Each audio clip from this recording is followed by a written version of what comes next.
Scorpio rising. How you doing, Scorpio?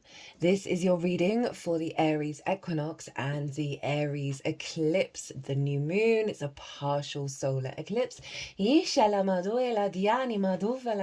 name's Chloe. I work with card divination, astrology, and as you just heard, and as you can see, I channel multi-dimensional energies through my body, both in the form of physical and vocal light language. All of this brings in healing, attunement, and activation codes to the messages that are going to come through for you today in this reading. Oh my goodness, big Aries energy at the moment. Like big vibe shift to all that Pisces energy that we were just going through. So, before I start, I've done a collective reading. It's always the first reading that goes out, where I've broken down the astrology of the exact moment that the sun moved into Aries, the spring equinox here in the Northern Hemisphere, the astrological new year. I'll go into the astrology of that, pulled some collective tarot cards as well, and I did the same for the Aries eclipse. The astrology is very linked in with each other.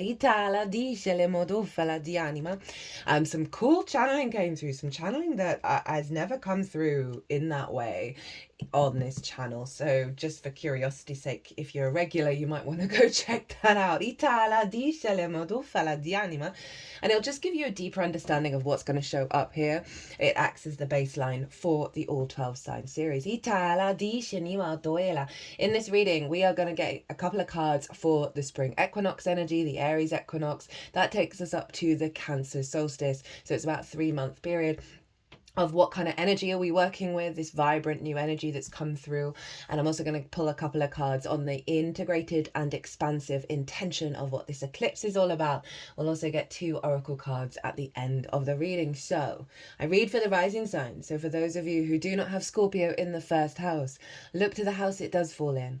Look to the themes of that house in your natal chart, and you want to apply those themes along with all the other meaning you got going on in the sign of Scorpio, because it will be as if that Scorpio energy, wherever it falls in your natal chart, has now energetically moved to the first house. So the astrology I'll talk about for the rising sign will always still link in. You've just got to add on your own natal chart meaning on top of it.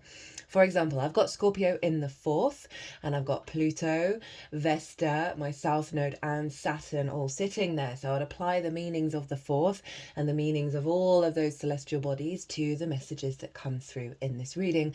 As always, take what resonates, leave what doesn't. So my lovely Scorpio rising, where is this Aries energy happening for you? And obviously you are both ruled by Mars, so that's going to have a double impact on all of these big shifts that are going on in the sign of Aries. Because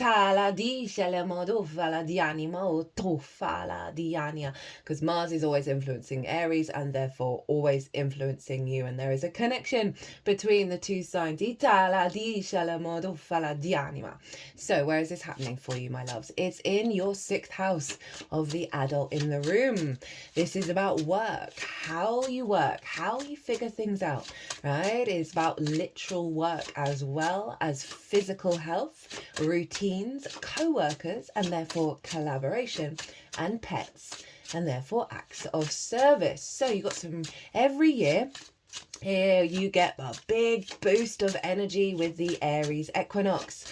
I'm going to focus more on the Southern Hemisphere. You're moving into the yin phase of the year, the yin 6 months, where the night starts getting longer. So you're just associate everything I'm going to say as more of an inner journey, an inner experience of cultivation, everything that you've learned over the last 6 months. Here in the Northern Hemisphere, spring has sprung. This is when the vibrant creation energy gets rampant, right? Nature is fornicating out in the world. The energies of the earth are getting vibrant and full of manifestation energy. The days are getting longer. We are in the yang phase of the year. The outward expression, the manifestation, the action, the do, go, go. So every year you get a boost in your work house, right? The adult in the room I find that the sixth house, it can be difficult to access. Excuse me, got some throat chakra stuff coming up. It's coming from my heart, actually. You know, both Venus and Mercury were retrograde in the sign of Aries at the moment that the sun moved in there. So there's a real link into those two transits as well. I've done a Venus in retrograde series that's in its own playlist. That's easy to find. And I pulled cards for the Mercury transit in the Virgo full moon. Now, I didn't do a full Mercury retrograde transit series because a lot of the themes are showing up in the Venus transit. So go check those out. So some heart opening, truths of self. So interesting. This deck has been like, because I'm only doing 2 cards for each of the things, and also the card at the bottom of the deck, just saw what that was.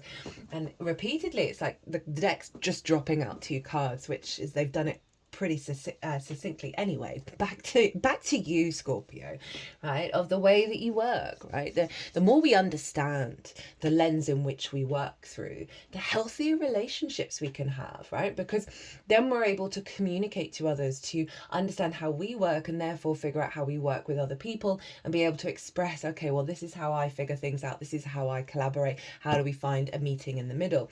The adult in the room can, and it's not just like work relationships, it can be romance or any relationship where you have a deeper awareness of understanding what drives you to, you know, work and take care of yourself and be the adult in the room. And this house can get a fair amount of neglect, right? Whereas from various role models we may have been around in early years where they may have neglected themselves, and then we recreate that, right? It's all gonna, or you can see like a role model of burning themselves out through work and not having any fun, right? It goes both ways.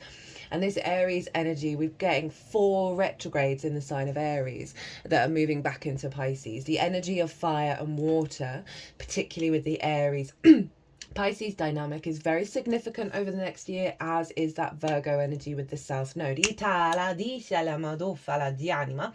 So we've got Venus and Mercury retrograding. They were retrograde at the time of the spring equinox, as well as Saturn and Neptune's going to do that. So this is all happening in your 6th house, and it's moving back into your 5th house of creation energy. So there's parallel themes between these 2 houses at the moment and these 2 signs. And even though we're dealing with the Aries energy, there's so much at the tail end of Pisces that's influencing all of this that there's just no separating these 2 energies at the moment.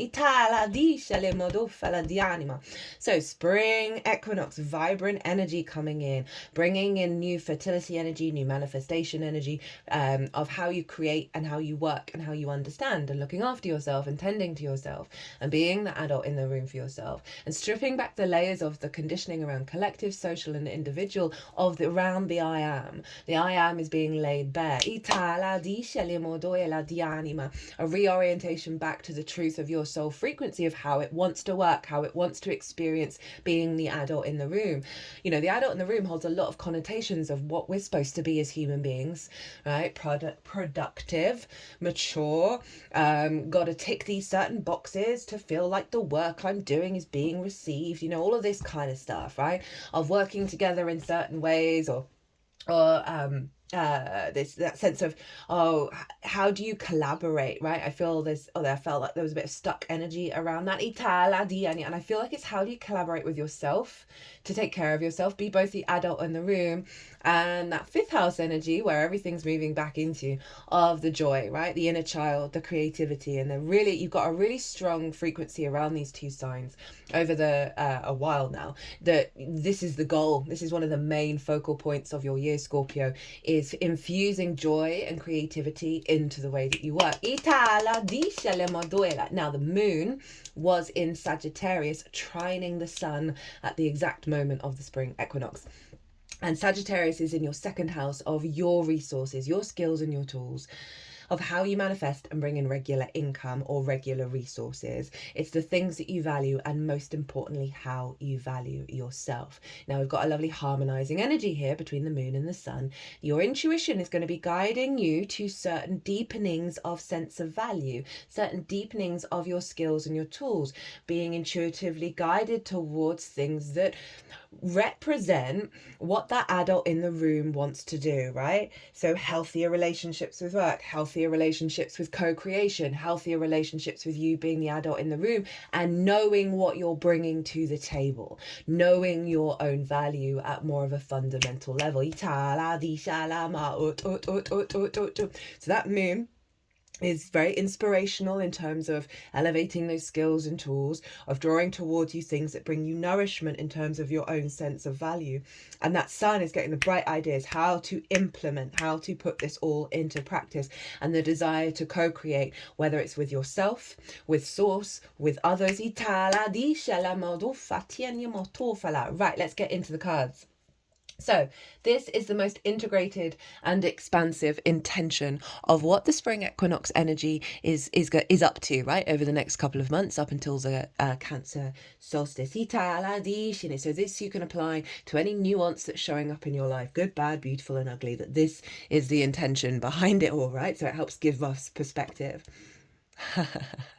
Speaking of Pisces, hi, the Page of Cups. Love this. Really love this, and I genuinely felt very called, and I hadn't really done that so much at the beginning of the readings so far in terms of bringing that Pisces energy, but it just felt really loud. I'm not surprised, right? We've got a lot of water going on. Mars was ruling Aries, and Mars is over in Cancer, and it's making, and I'll talk more about this when we get to the eclipse, there's a grand water trine going on at the moment that is fueling this fire, this spark of spirit. Page of Cups, very youthful energy, right? Fresh energy. They're not jaded.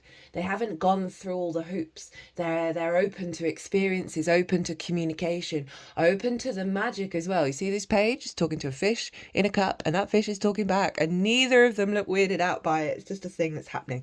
Very joyful, very loving, very imaginative, very creative.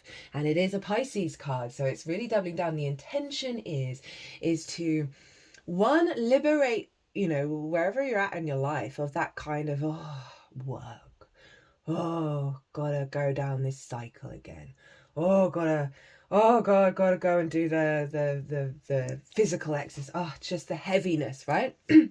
It's letting go of that. Pages, as I said, they're very excited to be there, right? So it's bringing in this fresh new energy, as well as really highlighting the way through the way that you work is finding the joy, finding the pleasure in it, right?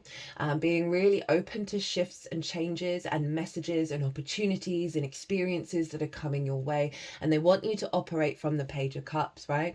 They want you to sort of be really open to that frequency, because that's what's manifesting, that's what's building.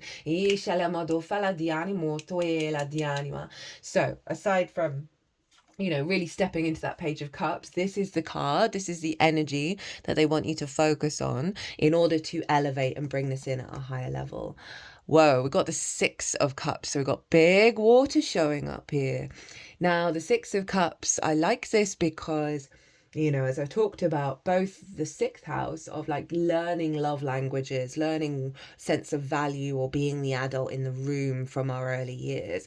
And that also ties into the inner child in the fifth house. Right, of our creativity, our joy and our pleasure, and also the inner child and the wounds thereof. Right, so it's interesting, we've got the Page of Cups, which is very youthful energy of wanting to free the wounds of the inner child and bring that child into adulthood without losing its playfulness and its joy and its pleasure. That feels like the overall energy right now for you. And then we've got the Six of Cups, and so they're wanting you to focus on basically letting go of the past, right, with this fresh new page, because this follows the Five of Cups, which is all about grief and pain and frustration, right, and the loss of it all. And now you're coming to a deeper understanding. You're seeing the flowers that are blooming from the decay, blooming from the compost, from the pain. It is in fact the biggest house in tarot. So this feels like making peace, releasing, and seeing the wisdom that's coming from that release of old habits, old patterns from the past, because this figure is often representative of the past. It also can be soul contracts, old soul family, 1414 on the clock as I say that, of coming in to soothe your emotional body. But overall, in terms of the energy in which to focus on and release, is one, you are safe and you are secure to explore a new way of emotionally engaging with the way that you work. Like, you're not you're not in the desert, you're not desolate. It is the biggest house in tarot, and they want you to feel safe. And obviously the wounded inner child, the distorted adult energy really needs that, right? So you're tending not just to your current self, but your past self, and that might help give you some momentum to put that into practice. Itala dice le modoela di anima, di anima, di anima. And this is also about a new emotional perspective through deep healing, right? So that is helping activate this freedom, this liberation of the Page of Cups. Itala dice le modufala di anima. Now, at the bottom of the deck, so they're wanting you to basically bring that creation energy into the way that you work, into the way that you take care of yourself, right? And letting go of blocks from the past. So at the bottom of the deck, we've got the Star. Oh, hello, Aquarius. It's doubling down one in terms of the energy of the Star of deep healing. Deep, profound healing. That's it. Through that process is integrating the 3D and the multidimensional sphere, right? The galactic energy and the earthbound energy. It's always about hoping and dreaming. It follows the Tower, which is Mars's card, right? And this real sense of clarity, of cleansing, of I want to say purity. She's unclothed, right? She's unmasked. She's getting as close back to the truth of herself, the truth of her true essence, that is possible. Now it's Aquarius. Where do you have Aquarius? In your 4th house of roots and foundations, ancestors, both blood and soul lineage, parental figures, ding, ding, ding, ding, ding, the roof over your head, and things that you do in private. So we've got 2 cards representing home and healing from the past, healing from the wounds of the parental figures, healing the wounds of the ancestors, and coming back to a clarity, a universal frequency that is Aquarius, that higher mind energy of the truth of who you are and what nourishes you, what serves you in your physical vessel in this incarnation. Ooh, wow. That's really powerful. This feels just very stable energy, very secure energy, that is allowing a deep processing of the emotional body, because you see here Aquarius is the water bearer, right? We've got this stillness of the lake here, and it's, you know, and then the water going into the earth and into the lake, of that sense of the wisdom coming in from the galactic energy that's turning into rain that then pours on the earth. That's allowing the truth of your water body. Obviously, Scorpio, you are a water rising sign, and so there's a strong resonance of how you understand yourself and move through the world is through that of water. And this just feels like an epic level of profound healing of that, and we're all going through that at the moment, which I'm going to talk about over here, and bringing in very youthful energy, freeing up a lot of clutter. Right, Aries eclipse, partial solar eclipse in the same house of work, right? So I'm going to focus more on Mars in this, because Mars influences Aries, and we can obviously bring this back into here as well. And Mars is in the sign of Cancer, in your 9th house of perspectives, how you map yourself out in the world, right? So this happens every 2 or so years, and so Mars always reboots wherever it is, wherever it's transiting, reboots our motivation, our drive, and our action. And this is linked into your perspectives and how what gives you life, what doesn't give you life, right? And so this is, again, in a water sign, trining Saturn in Pisces, right, of your 5th house of your creation energy, your house of joy, your play, your amusement, your games, children, both literal and figurative children, such as the inner child, right, as well as romance, dating, and love, right? So Mars is trining Saturn. Saturn is bringing a hardcore level of maturity to the way that you create and the way that you find pleasure. Trust in the process of that Saturn in the fifth is difficult, right? Because it can put restrictions and limitations around joy, because meanwhile it's busy knocking down foundations that aren't going to serve you for the next 30 years in how you find that joy, how you find that pleasure, how you create at a true mastery level. So that sense of integrity that Saturn is bringing through with your creation energy, in line with Mars, who's getting you realigned through your motivation and your drive and your actions with the truth of your perspectives. And they are both making trines, and trines are harmonious. They're ruled by Jupiter, lots of wisdom, lots of bringing together in order to elevate and expand, right? So through that bringing together, we can be a bit jingly jangly.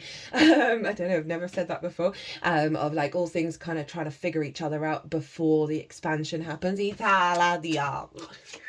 I had a very interesting release there. And Vesta is over in your sign, Scorpio. Vesta for me is about the sacred contract, the sacred soul contract, and tending to that, right? Because she's linked into the hearth, the flame, the inner flame, and how it was a sacred contract for the tribe, for that fire to be kept alight. So wherever Vesta is transiting, she is recalibrating that sign, that house, back to the truth of your original soul contract. Like clearing the clutter out. Okay. Okie dokie. So you got a bonus card. For this one.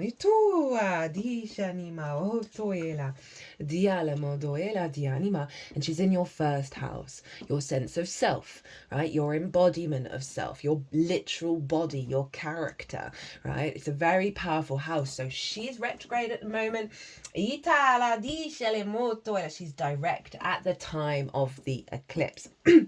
Right, so she's pulling back all the layers. She's pulling back all the soul contract. Oh, I wonder what's here. Nine of Pentacles. Okay, you got an extra bonus card. Yeah, I felt like it wanted to go here. Five of Swords in reverse with that card. We're not going to go too overboard. You've already got 2 bonus cards. She's sorting out how you understand yourself and getting you back to the truth of it all. So the combination of all of this is influencing the moon, not only because Mars rules Aries, but Mars is in Cancer, ruled by the moon. So there's a feedback loop between the moon and Mars that's ruling the whole chart, which is pulling all that water into the fire of bringing a higher understanding of what drives you at a pure creation level, and that Vesta's recalibrating you in alignment with this higher perspective that you're going to put into practice as this eclipse unfolds. Okay, so let's get into it. This is good. This energy is going to be around over the next 6 months. This is the most integrated and expansive intention of this eclipse for you, my loves, that's going to unfold.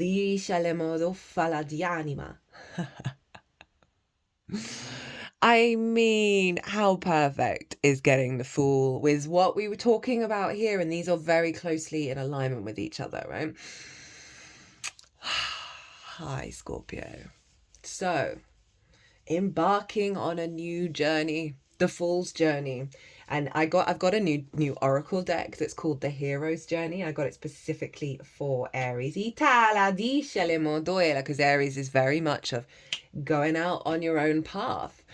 And the Fool here operates from the heart, right? Its chest is really far forward. Its chest is guiding it off that cliff, that a new reality is going to appear. The Fool doesn't doubt that. The Fool just knows it has to show up and go and make those steps forward. I love this with the Page of Cups because they're both very useful energy of bringing sort of a very fresh, expansive, non-jaded, non-limited energy here, right? We're stripping back to the original I am of self here around how you be the adult in the room.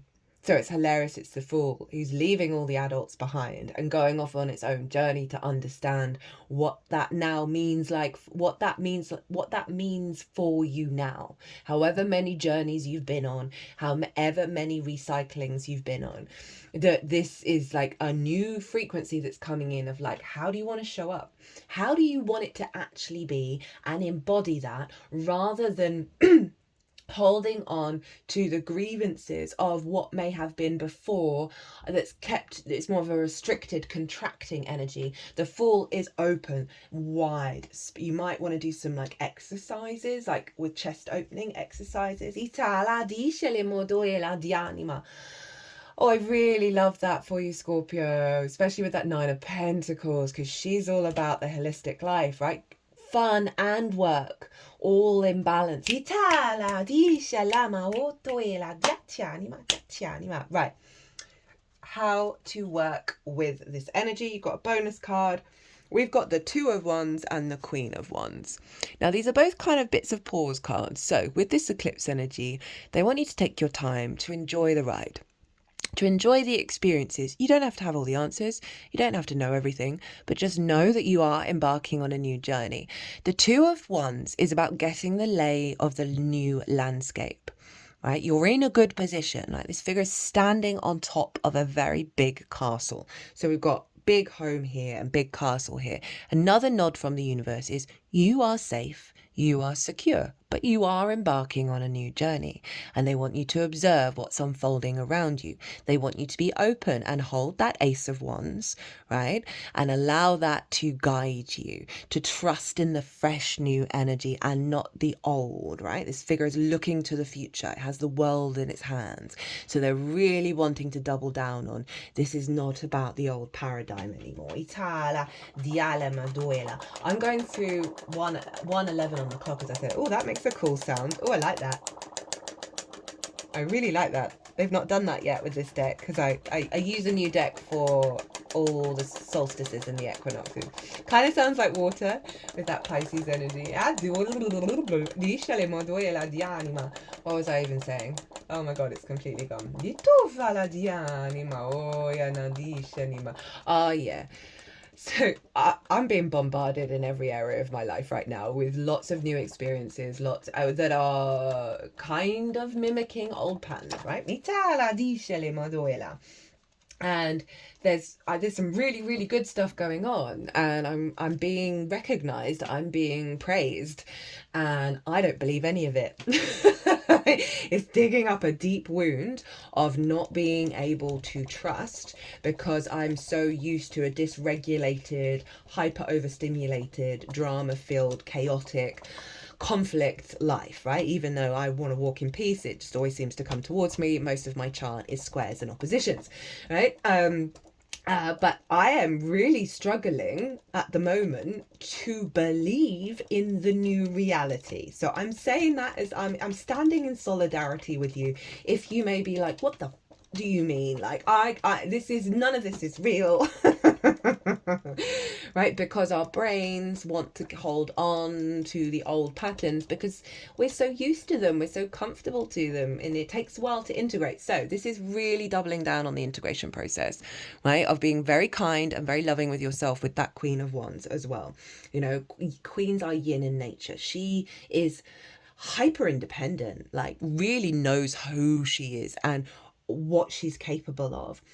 But she is always continually bringing depth and nuance to her understanding of fire, to her understanding of her own instinct, her independent sense of sovereignty, her own passions, her own drive, her own motivation, right? Hyper independent. But she's got a mindset of one, that she's lucky. She's a lucky gal. And that she always follows the sun, because she's holding a sunflower, and sunflowers really obviously lean towards where the light is, right? Not the grief, not the pain.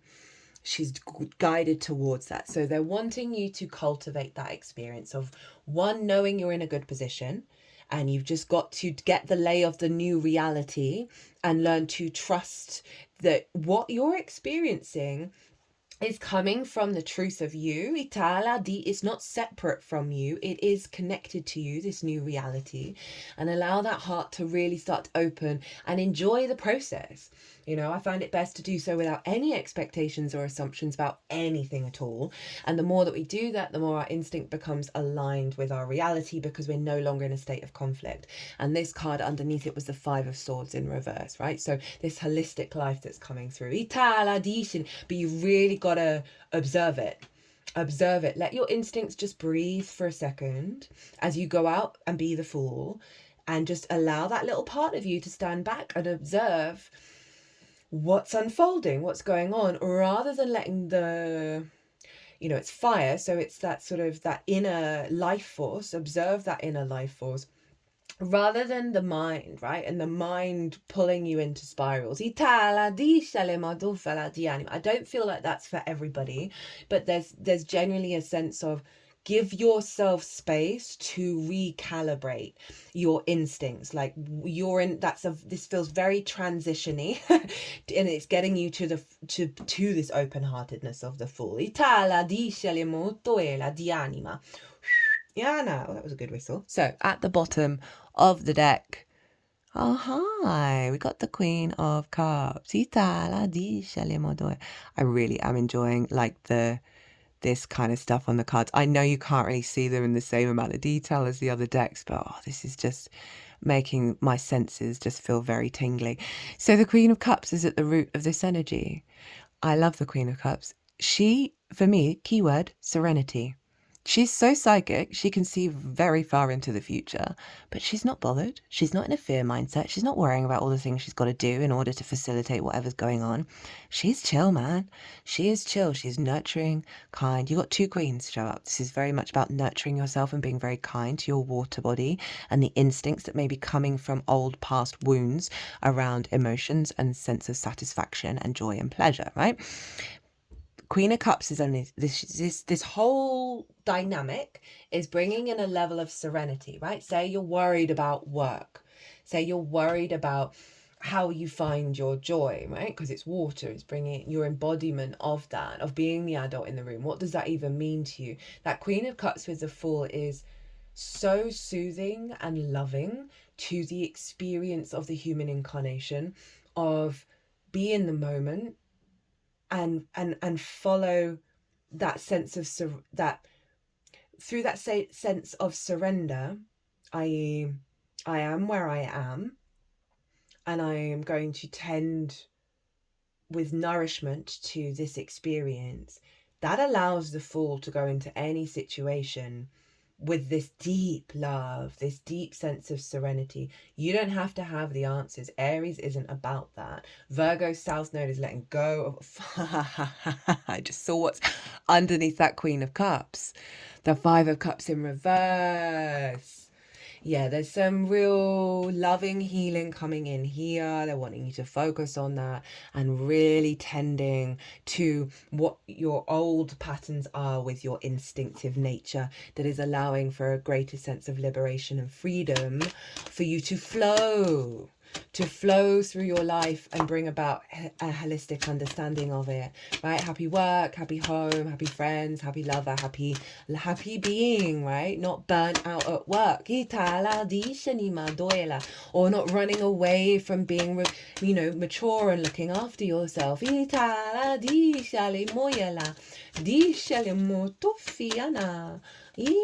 really do like that Nine of Pentacles showing up.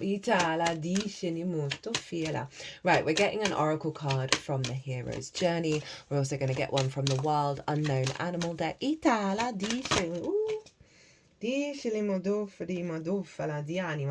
they want that one. It's a brand new deck. I've got it for the Aries energy. Oh, forgot to say, Neptune is moving into Aries after the day after this eclipse. I happen to have Neptune in my 6th house at 0 degrees of Capricorn. So this is going to square my Neptune, but I'm just sort of bringing in at least my own experience. And I'm going to do a Neptune transit. I cannot wait to do it. There's so much that wants to come through in that one. It's not that you don't care about work. It's like Neptune's the great ocean, it's the great dissolver, it's all of a sudden certain more 3D stuff just stops being so important. You know, it's a pretty, oh hello, and you know, obviously the work that I do is sort of quite Neptunian in its nature in terms of the channeling and all of that stuff. There's a more of a magical energy to it. So you're gonna be going through quite a powerful shift in what work means to you and how you work. You're going to be working with the divine spirit, right? The spark of spirit through Neptune. And I cannot wait to hear from you about that experience, because I'm just so excited about Neptune moving into Aries. And which one do we want to do first? Ditala, okay. Ditini motuela di anima. Oh, I like the colours on this one. Dishanima. So we have Knights of the Round Table, let their love lift you higher. Show me a successful individual and I'll show you someone who didn't want for positive influences in his or her life. I don't care who you are or what you do for a living. If you do it well, I'm betting there was someone cheering you on and showing you the way. And that's a quote from Denzel Washington. I mean, pretty appropriate for the workhouse, right? Of, you know, show up. And it's this sort of awareness around realizing you're doing a good job and it doesn't really matter what the consequences of that. And I also feel like this is your support team all around you going, woo, trust in the value of what you're doing. It's 35 on the clock as I said that. Envisage the people you most admire now and throughout history, seated at a round table with you and your life as their sole focus. Allow your personal Knights of the Round Table to offer guidance on your current circumstances, goals, and aspirations. Lean on their strengths, knowing it is a sign of courage, not weakness, to be buoyed by the visible and invisible ones who love you. Feel the unique way they infuse you with a direct transmission of wisdom from on high. Marinate in their individual and collective brilliance. Allow yourself to feel, sense, and see genius, gently yet powerfully wrapping itself around you, lifting you higher than you could ever do on your own. Diale moduela di anima, dream symbol, guide. Dreams of a guide, life coach, guru, or leader of any kind signify that you are connecting with the way shower within you.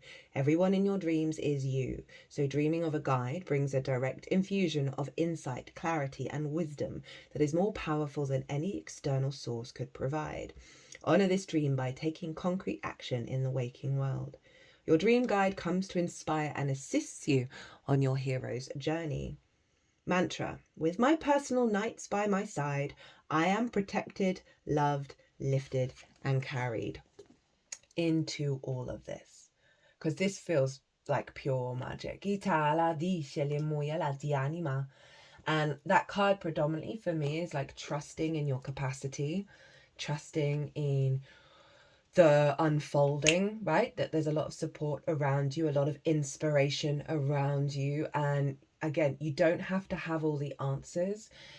This is simply about engaging with this space and being playful and creative, and seeing where that life force guides you. Itala diale, and where the lack thereof, what that's telling you. Itala di shania ni moyala dianima.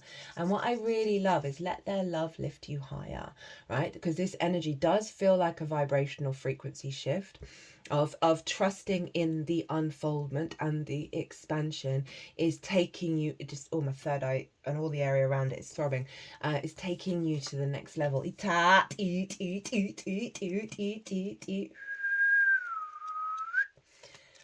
Right, so final card from the Wild Unknown Animal deck. We have, sorry, it's not in alphabetical order, so it always takes me a little while to get there. We have the Swan. Effortless creativity, sensitive mystic, elegant power. Hello, frequency upgrade. The The swan represents heightened creativity. In Hindu mythology, the goddess Saraswati, the embodiment of language, creativity, and artistry, rides on the back of this graceful creature. The swan is ready to take us there, to the fluid realm of writing, creating, and reflecting. This potent and healing energy is not to be taken for granted or taken lightly. When the swan card appears, your soul is calling for attention, for solo time. An inner voice, this is that recalibration. Itala dice niana. An inner voice is waiting to be heard, an inner vision likely to be revealed. When in balance, infinite creative power. When out of balance, agitated, snipey, lacking vision. To bring into balance solo time and writing. Cool. I mean, I really like that combination with the cards and the astrology of that Pisces energy. Remember, 4 retrogrades in Aries and Pisces. Just looking at the bottom of the deck. We've got me time. Enjoy your own company. Get out of your head of the bigger picture, Scorpio. Get present and be in the moment. If you find yourself ruminating about the past or the future, imagine a flame in the mind and put that spiral into the flame and let it burn up. That is not here. It's not attached here. They're wanting you to focus on the success of the healing, not the fact that you've got to do healing, right? That was cool. Scorpio. This is beautiful. This is really lovely. I feel very sated in my water vessel and my physical vessel. I feel very stable. And there's a part of me that knows that through this cultivation of stability, a real sort of high vibrational instinctive joy and excitement is coming through. I'm not feeling it fully now. Remember, this is a new moon, even though it's an eclipse, so it's activating something that's going to unfold. Right, I'm going to leave it there. Scorpio, be good to yourselves, be good to those around you, safe travels, and be well until we meet again.